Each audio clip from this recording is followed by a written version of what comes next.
안녕하세요. 자, 2015년도 전기기사 기출문제, 자, 전기 설비 기술 기준 및 판단 기준을 강의하게 된 임정빈이라고 합니다.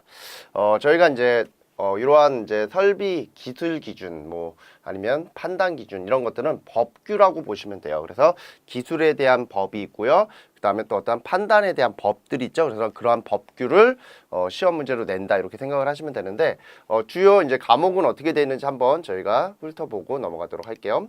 자, 전기 설비 기술 기준 및 판단 기준이라고 하는 요 과목은 여러 개의 장으로 또 되어 있습니다. 그래서 첫 번째는 뭐냐면 이러한 부분에 대한 총칙이 나와야 됩니다. 그래서 개요 및 총칙이라고 하는 그러한 부분들이 하나가 있고요. 그 다음에 이제 전설로, 전설로에서의 법이 어떻게 되느냐, 법규가 어떻게 되느냐, 뭐는 몇 메다 떨어져 있어야 되고 뭐 이런 것들이 있겠죠. 예, 그런 것들이 있고요.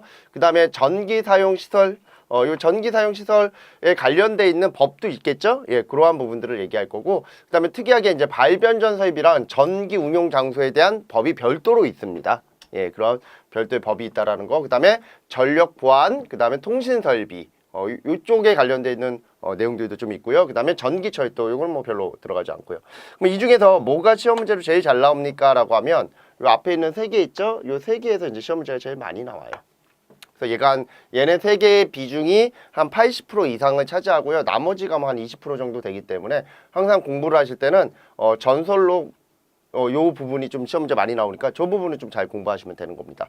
자, 그러면 우리가 원리 원칙대로 따지면 내용 정리를 먼저 하시고 그 다음에 이러한 관연도 문제를 풀어보셔야 되는데 저희 반 자체가 이제 관연도 문제 풀이니까 당연히 뭐가 되는 겁니까? 내용 정리는 한 번 정도 본인이 한번 보셨다라는 전제 조건 하에서 저희가 간단하게 얘기해 드린 겁니다. 그래서 최종에 우리가 최종적으로 내가 시험장 가기 전에 한 번 정도만 좀 이걸 해보고 좀 어떻게 나오는지 정확하게 한번 내가 풀어보고 시험장 가서 시험을 보겠다. 이런 부분에 대한 과정이기 때문에 중간에 설명이라든가 이런 것들을 좀 생략해야 될 때가 많아요. 그런 것들은 이제 이론반 같은데, 원론반 같은데 가가지고서 수업을 들으셔야 됩니다.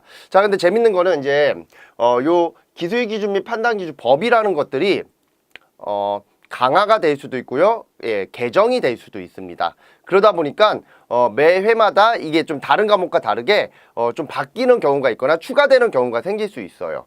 그래서 그러한 부분들을 조금 잘 캐치를 하시면서 수업을 좀 들으셔야 되는데 저희가 이제 기존과 좀 다른 부분이 있다라고 하면 그런 부분들을 조금씩 언급을 해 드릴 겁니다. 그래서 그런 부분들도 같이 이렇게 좀 메모하시면서 공부를 해주시면 될 것 같습니다. 자, 그래서 저희가 이제 문제를 볼 텐데 저도 한번 책을 펴볼게요. 자, 81번 문제가 나올 겁니다. 자, 같이 보시죠. 자, 81번 문제. 자, 여기 보시면 저압 옥내 배선 합성 수지관 공사. 자, 이게 중요한 거죠. 합성 수지관 공사 동그라미.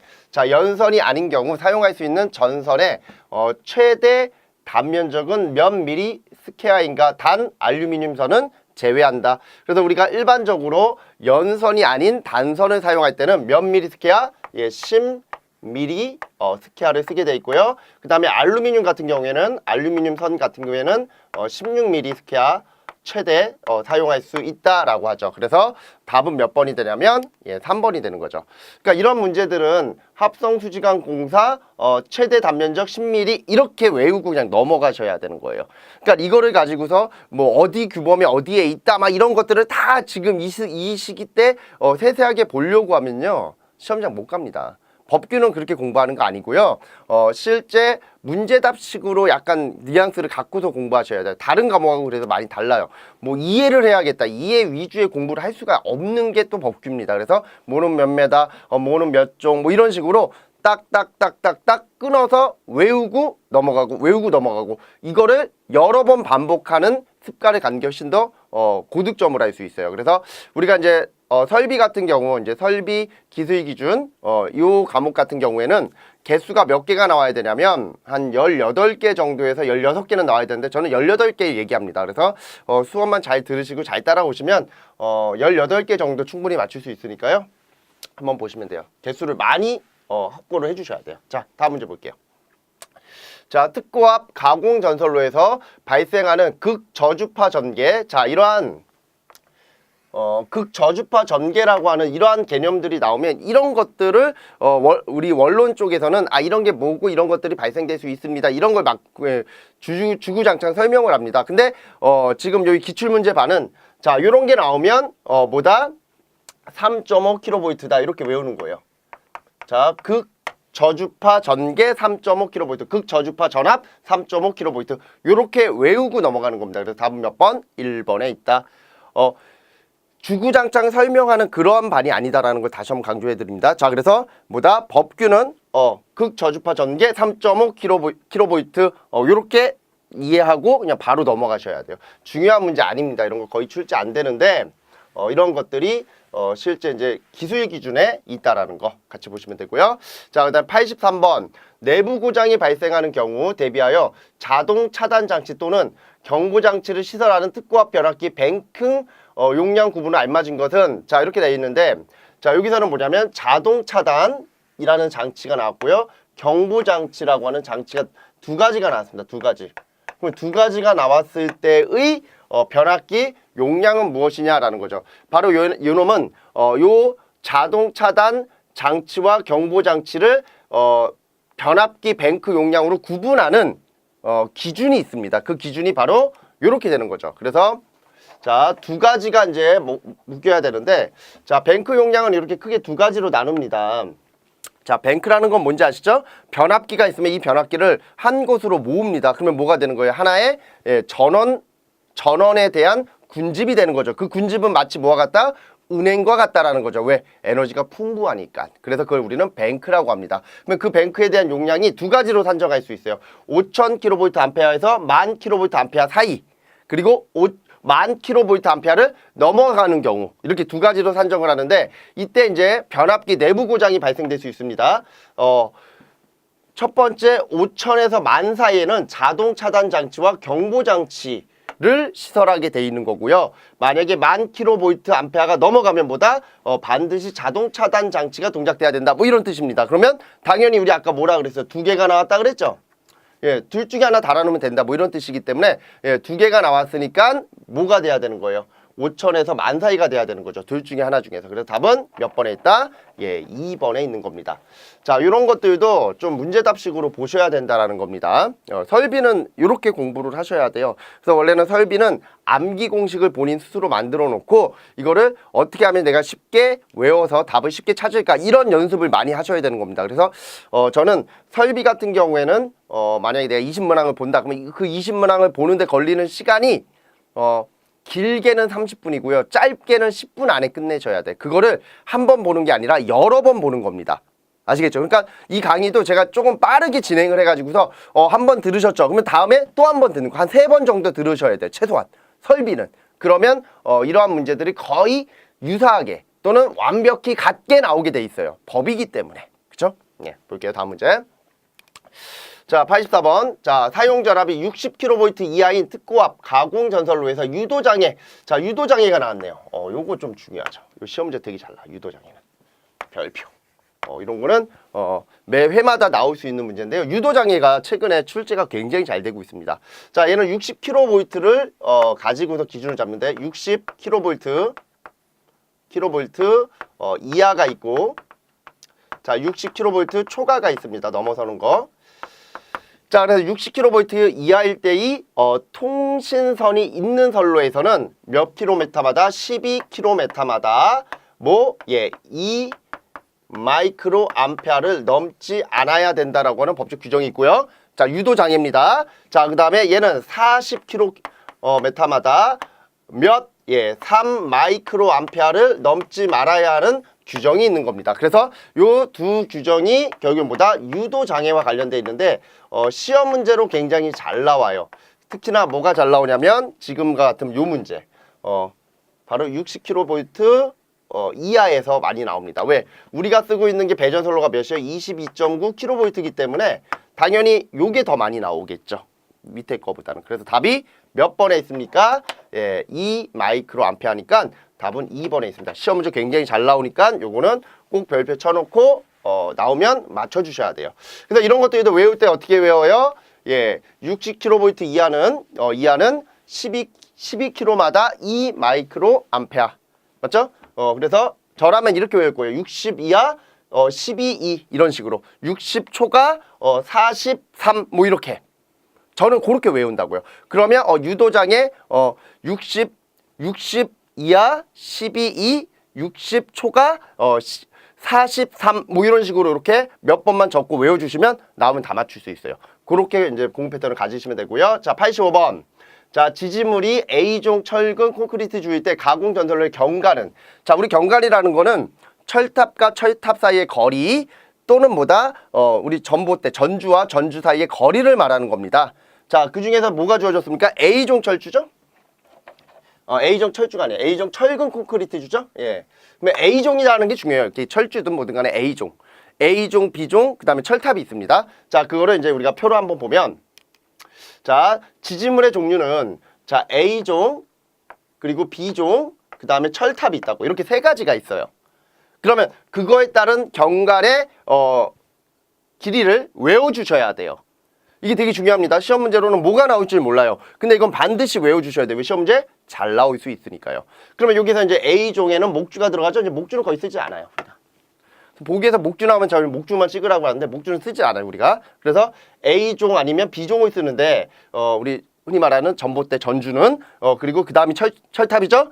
그러면 당연히 전봇대 즉 전주 사이에 그 간격이 있겠죠. 그 간격을 경관이라고 하면, 자, A종 같은 경우에는 150m, B종은 250m, 3종은 철탑은 600m 이렇게 하는데 이거를 그냥 다 외우는 게 아니라 A, B, 탑 이런 식으로 외워주시면 돼요. A, B 탑 그러면 1, 2, 6이다 이렇게. 저는 이렇게 외워요. 일반적으로 경관에 대한 각각 지지물 간의 관계는 얘네들밖에 없잖아요. 그러면 A, B 탑 이렇게 외우고 1, 2, 6에서 150, 250, 600 이렇게 외워주시면 되죠. 그래서 A, B 탑 1, 2, 6, 150, 250, 600 이렇게 외워주시면 암기 공식이 되는 거죠. 그러니까 경관은 뭐다? 지지물 간의 경관은 이렇게 외우고 넘어간다. A, B 탑 1, 2, 6 이렇게 외워주시는 거예요. 요게 이제 처음에는 저희가 이 반 자체가 무슨 반입니까? 관연도를 풀어드리는 반이니까 문제에 따라서 저희가 이렇게 암기 공식을 하나씩 만들어 드린단 말이에요. 그러면 이게 원래는 이제 내용 정리라든가 아니면은 우리가 이제 이론반 같은 데서 진행을 하면 이런 것들을 하나로 만들어 가지고서 그거만 딸딸딸딸 외우라고 얘기를 드리겠죠. 그러면 그거를 외우는데 걸리는 시간이 길어봐야 30분밖에 안 돼요. 그러면 설비 같은 경우 이런 법규 같은 경우에는 30분 동안 내가 암기 공식 외우고 그 다음에 문제 풀고 그 암기 공식 외적인 문제 몇 가지 잡고 들어가면 끝나는 거예요. 굉장히 빨리 공부를 할 수가 있죠. 고득점을 노릴 수도 있고요. 그래서 제가 이제 우리 아는 학생분들한테 항상 얘기 드릴 때 설비는 18개는 그냥 나와야 된다라고 얘기를 드리는 이유가 이런 암기 공식을 만들라 그래요. 그죠? 예, 암기 공식 만들어 가지고서 문제 풀어주시면 되게 쉽겠죠? A종이니까 뭐 150이겠죠. 맞죠? 이렇게. 자, 다음 문제 보도록 하죠. 자, 다음 문제는 86번이죠. 태양전지 모듈에 사용되는 연동선의 최소 단면적은, 자, 이렇게 나옵니다. 자, 우리가 태양전지는 최근에 나온 신재생 에너지와 관련되어 있는데 이 법규가 있습니다. 그래서 2.5 미리스퀘어 이상의 연동선을 써야 된다라고 하는 법규가 있어요. 그래서 답은 몇 번이다? 2번이죠. 그러면 이런 건 어떻게 합니까? 라고 하면 그냥 외우시면 돼요. 태양전지 2.5 이런 식으로. 이렇게 외우셔야 돼요. 막 생각할 필요 없어요. 뭐 왜 2.5가 돼야 이런 거 생각하면 안 된다라는 거죠. 아니 법으로 2.5 내 하면은 예 이때 허용 전류가 몇 암페어가 돼서 2.5로 우리는 여유분을 줘가지고 만들어 놓은 거야. 너희는 그거에 맞춰서 태양전지 모듈에다가는 2.5 미리스퀘어 이상 전선을 쓰면 돼라고 하면 그냥 갖다 쓰면 되는 겁니다. 그죠? 예 그래서 자 우리가 모듈이라는 게 있고 그 다음에 이제 스트링이 있고 막 이러는데 그거는 이제 태양광 발전 시스템 관련돼서 나중에 공부해 보시면 그런 내용들이 또 나옵니다. 답은 2번이다. 자 87번 접지공사의 종류가 아닌 것. 자 이런 접지공사 시험지 되게 잘 나오잖아요. 접지공사. 그래서 저는 접지공사는 한 방에 잡으시라 그래요. 이거 되게 잘 나와요 시험 문제. 그래서 접지공사는 표를 하나 제가 가져왔는데 이 표대로 외워주시면 돼요. 자 그래서 표 보시면 우리 접지의 종류가 크게 네 종류가 나오죠. 제1종, 제2종, 그 다음에 제3종, 그 다음에 특별 제3종. 그래서 우리가 일반적으로 제1종은 고압 내지는 특고압에서 사용할 수 있는 접지공사를 말하는 거고요. 그래서 15미야, 그 다음에 굵기는 6mm 스퀘어 이상. 자, 그 다음에 제2종 접지공사는 변압기예요. 이게 중요해요. 제2종은 변압기. 시험제 제일 잘 나와요. 제2종이 의외로 시험 문제가 굉장히 잘 나옵니다. 그래서 얘는 변압기 접지공사를 말하는 건데요. 변압기 2차 측 중성선에 접지를 하는 공사를 말합니다. 그러면 2차 측 중성선에 접지를 한다는 건 만에 하나 변압기에 혼척사고가 발생됐을 때 1차와 2차가 붙었을 때 2차 측에 우리는 수용가가 있겠죠? 그럼 수용가 측에 이상전압의 내습이 되지 않게끔 하기 위해서 우리가 뭐다? 2차 측 중성선을 접지하게 돼 있다는 거죠. 근데 이때 중요한 거는 150을 IG로 나누는데 이 IG가 되게 중요해요. 이게 시험 문제 되게 잘 나오죠. 이 IG는 뭡니까? 지락전류죠. 예, 이 지락전류는 1차 측 지락전류를 말하는 겁니다. 1차 측 지락사고 시 전류를 말하죠. 1차 측 지락전류를 말해요. 이게 시험 문제 굉장히 잘 물어봅니다. 그래서 1차는 당연히 뭐가 될 수 있어요? 특고압이 될 수도 있고요. 고압이 될 수도 있죠. 2차는 일반적으로 이제 저압을 쓰겠죠. 저압을 많이 쓰겠죠. 그러니까 당연히 뭐다? 1차 측 지락전류가 들어가야 된다라는 거. 요거 시험 문제 잘 나오고, 그 다음에, 제2종 접지공사를 하는 이유는 뭐다? 혼촉사고 시, 고장선로 측 있죠. 즉 뭐냐면, 혼촉사고 시 2차 측, 수용가 쪽에 뭐다? 예, 이상전압의 내습을 줄이기 위해서 쓰는 겁니다. 됐죠? 자, 그 다음에, 요게 이제 저압인데, 이 두 가지가 저압에서 많이 쓰는 겁니다. 자, 400V를 기준 잡아요. 그래서 제3종과 특별 제3종이 있는데 제3종은 일반적인 저압에서 쓴다라고 생각하시면 돼요. 그래서 저항은 105 이하로 잡아야 되고 그때 이 굵기 2.5 스퀘어 맞죠? 예, 그리고 얘는 용도를 잘 보셔야 돼요. 예, 고압 계기용 변성기 PT, CT를 말하는 겁니다. PT, CT. 얘도 PT, CT인데 특고압이죠. 이런 거 잘 보셔야 이거 되게 헷갈립니다. 그리고 얘는 고압 기기 외암에 접지하게 돼 있고요. 제1종은 얘는 뭐다? 400V 미만 기기 외암에 접지하게 돼 있어요. 400V 미만. 그래서 이 400V가 일반적으로 우리 쓰는 전압 중에 220V, 380V가 들어가죠? 예, 그러니까 일반적으로는 제3종을 많이 한다라는 거죠. 근데 제3종 중에서도 전압이 좀 높아지는 경우가 있어요. 400V를 초과하는 경우, 넘어서는 경우에는 뭐다? 특별 제3종을 씁니다. 그래서 400V가 넘는 경우에는 특별 제3종이라고 해서 몇 종과 같습니까? 1종 접지랑 접지 저항은 같아요. 대신에 전선의 굵기가 대신에 낮습니다. 작아요. 왜? 얘는 특고압 내지는 고압이 될 테니까. 맞죠? 그럼 얘는 대봐야 저압이죠. 저압이니까 굵기는 얇지만 저항은 같다라는 거. 접지 저항은. 그래서 얘는 400V 이상의 기기 외암. 근데 400V 이상의 기기 외암인데 사람이 접촉할 위험이 없어. 그러면 다시 얘는 3종으로 가는 거예요. 다시 3종. 아시겠죠? 그러니까 이런 것들이 이제 나중에 시험 문제 나올 수 있고 수중등, 우리 물속에 들어가는 등 있죠? 등 같은 경우에는 접지 공사를 좀 제대로 해줘야 된다라는 거고 그 다음에 네온 변압기 이런 것들도 물어볼 수 있죠. 네온 변압기도 보다 제3종 접지 공사. 자, 이건 통째로 다 외우세요. 접지 공사는 무조건 나옵니다. 시험 문제로. 통째로 쫙 다 외워버리세요. 전체를 다. 제가 하나 표로 만들어 드렸으니까 이 표를 왕창 외우셔가지고 왕창 적어서 외워야 돼요. 한두 번 적어서 안 되고 한 3번, 4번 적어서 외워주시면 접지공사는 무조건 시험 문제로 나오니까 이 중에 하나 걸립니다. 자, 그러면 자, 문제는 뭐냐면 바로 이거죠. 자, 접지공사의 종류가 아닌 거. 자, 1종, 2종, 그 다음에 3종, 특3종 이거 생각하시면 돼요. 자, 첫 번째 특고압 계기용 변성기 2차 측. 자, 아까 특고압 계기용 변성기 2차 측 맞죠? 뭐다? 1종 접지공사 맞죠? 자, 답은 2번이니까 2번 놔두고 3번 고압전로와 저압전로를 결합하는 변압기 전압축 증성점 뭐다? 제2종. 아까 우리가 위에 보시면 변압기 2차 측 뭐다? 중성성 제2종 맞죠? 근데 제가 1차 측이 고압이 될 수도 있고 특고압이 될 수도 있다 그랬죠? 예. 그리고 네 번째 고압 계기용 변성기의 2차 측 전로에 제3종 접지를 하였다.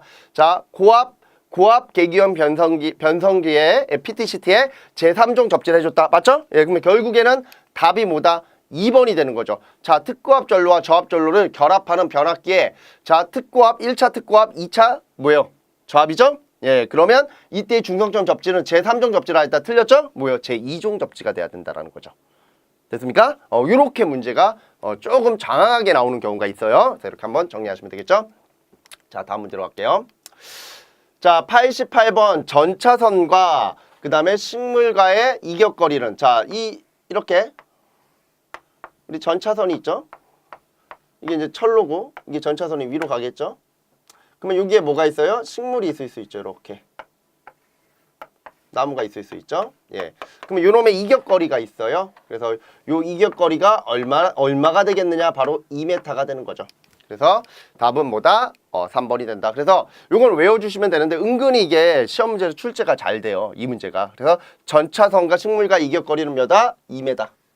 이렇게 외워주시면 돼요. 식물과 전차선은 2m. 외워주시면 시험 문제가 얘가 안 나올 것 같은데 되게 잘 나와요. 생각보다. 그래서 이런 걸 그냥 가볍게 외워주시면 된다. 이렇게 보시고 넘어가 주시면 돼요. 그러니까 문제를 어렵게 보면 어려운데 항상 쉽게 보면 쉽다라고 얘기했죠? 어려운 문제는 아니에요. 그냥 외우고 넘어가는 거니까. 자, 89번. 제1종 접지공사 또는 제2종 접지공사. 또 접지공사가 나왔죠? 그러면 아까 우리 봤던 표를 또 생각을 하셔야 돼요. 자, 접지공사를 사용하는 접지선을 사람이 접촉할 우려가 있는 것, 사람이 접촉을 한대요. 예, 이때 틀린 것은 해가지고 나옵니다. 자, 그래서 문제를 쭉 보시면 되는데, 자, 우리가 접지 공사를 하기 위한 건데, 문제는, 접지극을 땅 속에 매설해야 됩니다. 그러면 만약에, 자, 요게 이렇게 전등이 있다라고 할게요.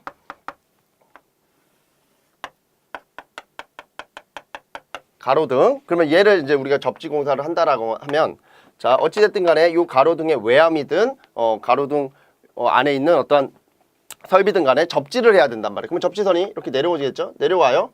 내려와서 요 근가, 흔히 말하는 요 가로등이 묻혀야 되는 부분이 있겠죠? 그 근가로부터 또는 지지물의 타 지지물의 근가로부터 이격거리가 있습니다. 그게 바로 요 이격거리가 바로 1m 정도 이격거리가 돼야 되고, 당연히 땅 속으로 들어가는 매설 깊이가 있겠죠? 이게 75cm가 돼야 되는 거예요. 이거 외우셔야 됩니다. 그래서 75cm 좀 밑으로 더 내려올까요? 이렇게 와서 여기에 뭐 접지 우리 봉이라고 해요. 일반적으로 접지봉을 이렇게 매설하게 돼 있습니다. 여기 접지봉. 자, 그러면 문제는 얘가 그냥 선으로 가면 이 선이 피복이 조금씩 어떻게 돼 있습니까? 벗겨질 수가 있겠죠. 그래서 이 부분을 우리가 뭐 하기 위해서, 보호하기 위해서 관을 하나 둡니다. 이게 이제 합성수지 관을 하나 두는데 이 합성수지 관을 이렇게 둬요. 이런 식으로. 그럼 이 합성수지 관이 어디로부터, 지면으로부터는 몇 메다? 2m만큼 나와야 되고요. 땅 속으로는 75cm가 묻혀야 됩니다. 요거에 대한 문제예요. 그러면 이런 문제들은 이 그림을 한 5번 정도 그리시는 거예요.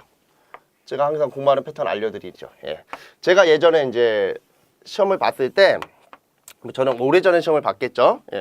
저도 자격증이 있을 겁니다. 있으니까 강의를 하겠죠. 오래전에 제가 이 시험을 봤을 때 설비는 저는 거의 다 퍼펙이 나옵니다. 그냥 다 맞춰요. 왜? 이런 그림 같은 걸 왜 그려야 돼요. 자기가 본인이 한 5번 정도 그리고 이런 문제가 나오면 봤을 때 지하 접지극으로부터 75cm 이상 맞고, 그 다음에 이때 케이블은 당연히 절연전선 내지는 캡타일 케이블, 이건 당연한 거겠죠. 이건 당연한 것 같고, 접지선은 지하로부터 60cm 지상으로부터 2m 부분에 합성수지관을 덮어야 된다. 아까 합성수지관 몇이었죠? 75인데 요거 왜 60이야? 요거 75 돼야지. 당연히 75가 매립됐는데, 맞죠?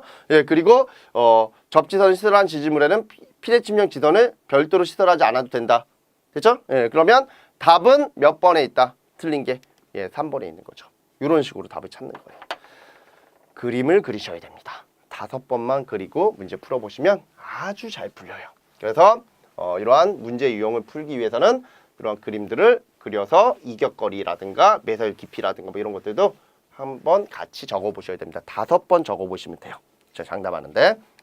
자, 그 다음에 90번 문제. 고압 및 고압, 전로 중 전로에 지락이 생긴 경우. 자, 지락입니다. 지락이 생겼어요. 사고가 난 거죠.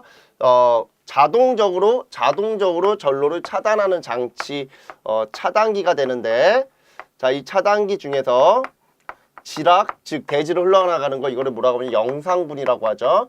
대지로 흘러나가는 이 영상분에 의한 차단기는 우리가 일반적으로 쓰는 거는 저압에서는 ELB라고 부르죠. 누전 차단기라고 합니다. 그래서 이러한 누전 차단기, 시설하지 않아도 되는 곳을 말하는 겁니다. 당연히 이러한 누설 차단기는 60V 이상이 되는 곳에서는 의무적으로 설치하게 되어 있습니다. 대신 60V 이상이 되되, 자, 지금 1번과 같은 발전소, 변전소와 준하는 이 인입 출입구에는 ELB라는 개념을 다는 게 아니라 이때는 뭐다? 지락 사고에 대비한 지락 개전기와 그 다음에 그때 선로를 차단할 수 있는 차단기들이 있어야 되겠죠? 그러니까 차단기를 트립해 줄 수 있는 개전기가 필요한 것이고요. 지락 개전기. 그리고 그 지락 개전기로부터 신호를 줄 수 있는 영상분을 검출할 수 있는 영상 변류기도 필요합니다. 자, 이런 일렬의 장치들을 말한다라고 생각하시면 돼요. 어디에서는? 이러한 변전소, 발전소에서는. 맞죠? 뭐 이것도 인입구 맞고요. 그 다음에 우리 ELB 이런 누전 차단기를 반드시 설치해야 되는 곳 중 하나가 분기하는 곳에서는 설치를 일반적으로 차단기 같은 걸 하게 돼 있습니다. 그러면 분기하는 곳인데 이 분기라는 건 뭐다? 다른 전기 사업자로부터 또 다른 사업자로 이렇게 나가는 곳. 즉 한전으로부터 들어왔을 때 우리는 뭐가 있습니까? 예. 흔히 말하는 분전반이라는 게 있죠. 그 분전반에 ELB가 들어가 있잖아요. 그러면 얘도 맞는 거죠. 그 다음에 단건 변압기라는 거는 주상 변압기를 말하는 겁니다. 주상 변압기. 자, 주상 변압기를 제외하고 주상 변압기는 주상 변압기만에 뭐가 있다라는 거예요? 보호 장치들이 있어요. COS라든가 캐치홀더가 있고, 자, 배전용 변압기에 시설하는 장소. 이것도 포함될 수 있고요. 자, 두 번째 보면은 수전점에서 수전하는 전기를 모두 수전점에 속하는 수전 장소에 변성하여 사용하는 경우, 이게 무슨 뜻이냐면 우리가 일반적으로 수배전 설비를 보시면 거기서 PT와 CT가 있습니다. 그 PT와 CT가 결국엔 뭐냐면 변성기가 되는데 계측을 위한 장치고요. 이런 계측을 위한 장치에는 뭐는 필요하지 않는다. PT하고 CT에는 자동 차단 장치를 별도로 시설하지는 않습니다. 아시겠습니까? 그래서 답은 몇 번이 된다? 2번이 된다. 이러한 문제죠. 그래서 답은 2번으로 찾아주시면 돼요. 그러니까 우리가 생각하는 ELB를 어디에다 다냐라는 개념인데 2번 보기가 말이 좀 어렵습니다. 그래서 우리가 흔히 말하는 PT와 CT에는 뭐를 달지 않는다? ELB를 달지 않는다. 뭐 이런 뜻의 문제다라는 거죠.